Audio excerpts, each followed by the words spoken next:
মার্কিন president Donald ট্রাম্পকে নিয়ে শুরু হয়েছে জনমত জরিপ, আর এতে পাওয়া গেল এক ভিন্ন রকম তথ্য।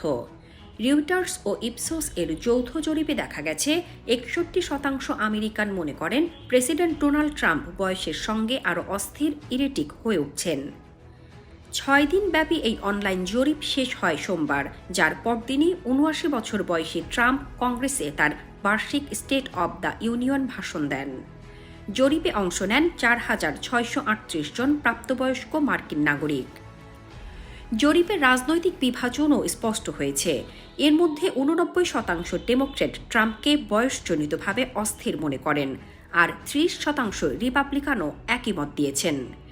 সব মিলিয়ে ট্রাম্পের সামগ্রিক অনুমোদন বা অ্যাপ্রুভাল রেটিং সামান্য বেড়ে 40%-এ দাঁড়িয়েছে, যা চলতি মাসের আগের জরিপের তুলনায় 2 পয়েন্ট বেশি।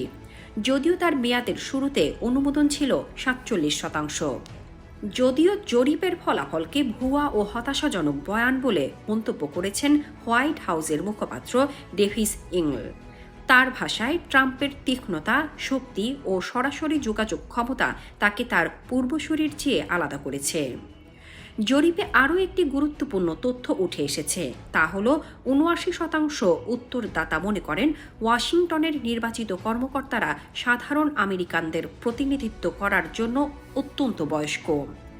বর্তমানে মার্কিন সিনেটর গড় বয়স প্রায় 64 বছর এবং প্রতিনিধি পরিষদের গড় বয়স 58 বছর। ডেমোক্র্যাটদের মধ্যে 58% মনে করেন সিনেটের শীর্ষ নেতা চাক শুমার সরকারি দায়িত্ব পালনের জন্য বেশি বয়সী। ট্রাম্প 2025 সালের জানুয়ারিতে 78 বছর বয়সে পুনরায় দায়িত্ব নেন, যা শপথ গ্রহণের দিনে ইতিহাসের সবচেয়ে বেশি বয়সী প্রেসিডেন্ট হিসেবে রেকর্ড। তিনি জুনে 80 বছরে পা দেবেন। অন্যদিকে তার পূর্বসূরি জো বাইডেন 82 বছর বয়সে দায়িত্ব শেষ করেন, যা ছিল যুক্তরাষ্ট্রের ইতিহাসে সবচেয়ে বেশি বয়সী প্রেসিডেন্টের নজির। 2024 সালের নির্বাচনে বাইডেনের